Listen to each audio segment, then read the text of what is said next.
Ada. Buat beli beras ada. Jadi buat ibu yang tidak ada. Sama hanya anak minta belikan mainan, kan sering anak cucu minta belikan mainan. Aduh, mainannya mahal banget, 12 juta. Ada tuh Bu, kendaraan apa mobil-mobilan tuh ya harganya 12 juta, 15 juta. Mahal banget gitu ya. Kita bilang, "Ya, Nak, buat beli mainan itu Bunda nggak ada uangnya. Buat beli mainan itu Bunda nggak ada uangnya. Buat beli mobil yang benar ada." Misalnya begitulah ya. Jadi kita berusaha untuk tidak berdusta. Tauriah saja, tauriah gitu. Jadi yang pertama dusta. Yang kedua apa? Yang kedua ghibah. Apa ghibah? Menceritakan keburukan orang lain yang kalau dia tahu dia merasa malu atau marah. Kata sahabat, "Ya Rasulullah, walaupun yang kita ceritakan yang sebenarnya, maka yang sebenarnya adalah ghibah." Kalau gibah. Kalau orang Indonesia bilangnya gibah. Kalau Arab kan ghibah, pakai ghin. Ngomongin orang, gibah. Oh iya ya, harus pakai bahasa Indonesia ya, gibah. Saya biasa ngomong ghibah, pakai ghin kan? Ghibah gitu. Gibah. Gibah, ngomongin orang. Ngerumpi. Ibu kalau ngerumpi paham ya?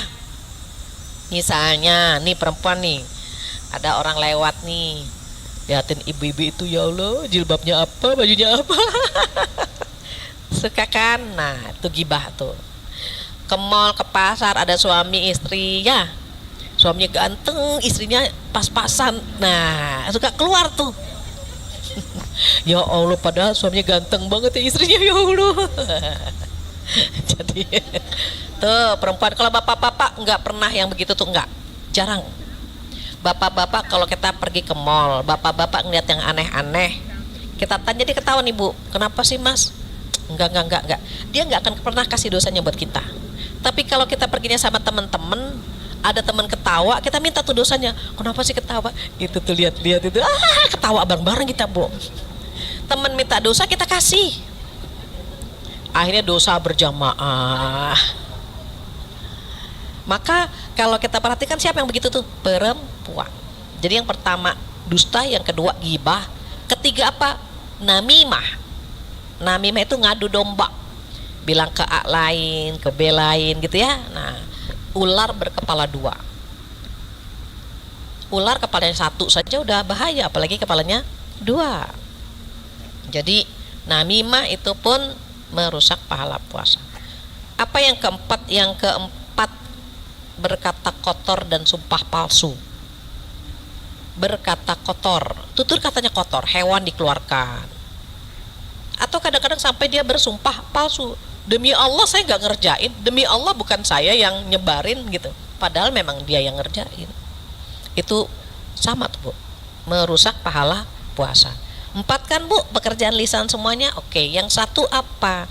Yang satu pekerjaan mata, memandang dengan hawa nafsu.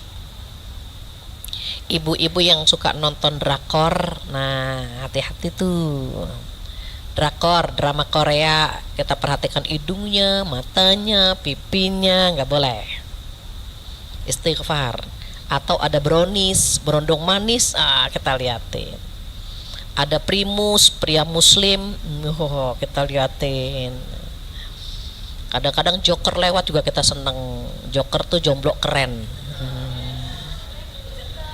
Aduh, kita nggak boleh. Ini matanya harus ditahan. Sampai menatap pasangan yang halal pun jangan pakai hawa nafsu. Makanya diusahakan pengantin baru jangan mau Ramadan, kasihan. Dia baru megang dipan, imsak gitu. Kasihan. Jadi diusahakan menikahnya setelah Idul Fitri biar nggak puasa kan gitu maksudnya. Nah, ini terkait kelas 2. Dia akan menjaga ini nih semuanya. 5 ini dijaga. Kenapa kita tidak mengejar kelas 3, kelas istimewa? Karena kita nggak mampu. Kelas 3 itu kelas istimewa di mana orang-orang di kelas 3 ini levelnya para sahabat, tabi'in, salafus soleh. Mereka kalau puasa pikirannya, hatinya, fisiknya untuk Allah saja. Itu kelas 3 itu kelas-kelas orang-orang istimewa. kelasnya orang istimewa, diantaranya nggak usah jauh-jauh Imam Syafi'i. Imam Syafi'i rahimahullah kalau sudah bulan Ramadan bisa hatam Al-Quran di malam hari 1 kali, di siang hari 1 kali. Berarti selama 1 bulan beliau hatam 60 kali. Kalau saya nggak sanggup, kalau ibu mungkin ada yang sanggup ya. Makanya nggak ngejar kelas 3. Kelas yang tinggi itu kita nggak mampu. Kelas 2 saja udah keren insya Allah.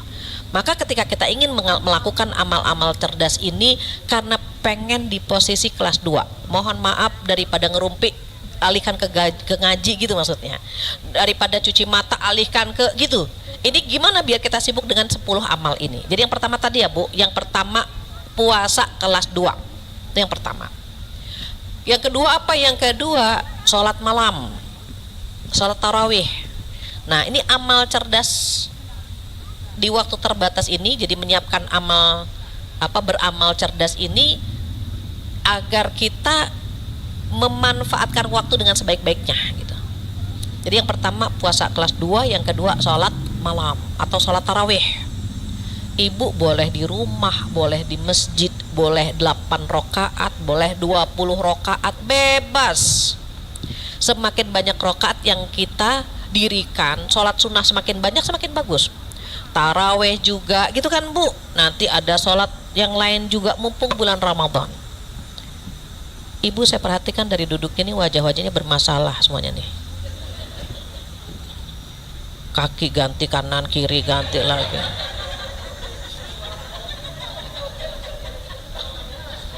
Udah kelihatan ya, udah bermasalah kan kita. Nah, mumpung Ramadan, semua masalah kita sampaikan kepada Allah.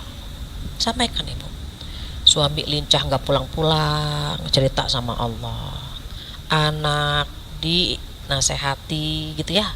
Kadang-kadang agak susah, curhat sama Allah. Kadang-kadang juga kita punya utang, terlilit utang, belum lagi macam-macam ujian ya Bu ya.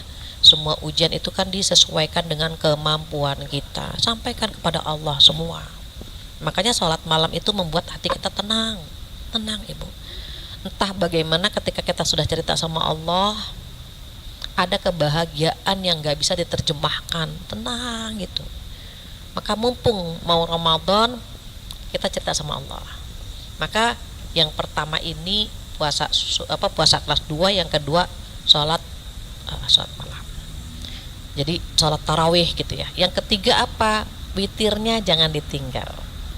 Witir kapan? Witir itu boleh setelah sholat tarawih, boleh juga setelah tahajud nanti. Kita kan sahur nih Bu, misalnya kita sahur nih, terus sebelum sahur kita sholat tahajud dulu, terus tutup dengan witir. Kalau yakin besok bangun setelah tarawih, jangan witir dulu, tahan, udah habis tarawih istirahat tidur, biar besok bisa bangun lebih awal.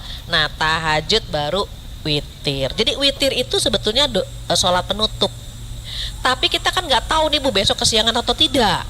Kalau kita takut kesiangan, habis taraweh witir nggak apa-apa. Besok nggak usah witir lagi. Apa kata Rasulullah? Tidak ada witir 2 kali dalam 1 malam. Jadi witirnya sekali saja. Itu yang ketiga ya Bu. Yang keempat apa nih amal yang perlu kita lakukan? Tilawah. Tilawah bukan tidur di lantai bawah. Tilawah itu membaca Al-Quran. Orang Indonesia itu dikasih kenikmatan, Allah berikan Bu lidahnya fluent. Apa fluent ya? Pulen. Ibu kalau beras kan, kalau berasnya pulen enak ya, makannya enak gitu. Kalau perak kan nyangkut kemana-mana gitu. Orang Indonesia Ibu dikasih sama Allah lidahnya fluent banget. Pengalaman ketika saya berangkat tuh sama teman-teman ke Pakistan, ditanya langsung dosennya, Fathiyah minain, Fathiyah dari mana gitu. Kalau orang Indonesia panggil Fathiyah, memang nama Arabnya tuh Fathiyah Bu. Cuman orang Indonesia susah nyebut Fathiyah, Fathiyah gitu. Dari Indonesia, saya bilang, saya ingat sekali dosen masih bilang, Pak, Indonesia itu Allah kasih begini lisannya. Jadi yang lain disuruh baca Quran, hafalannya tebak surat ini gitu ya Bu, Karena saya orang Indonesia, ya sudah, Fatihah kamu taunya surat apa hafalnya? Saya bilang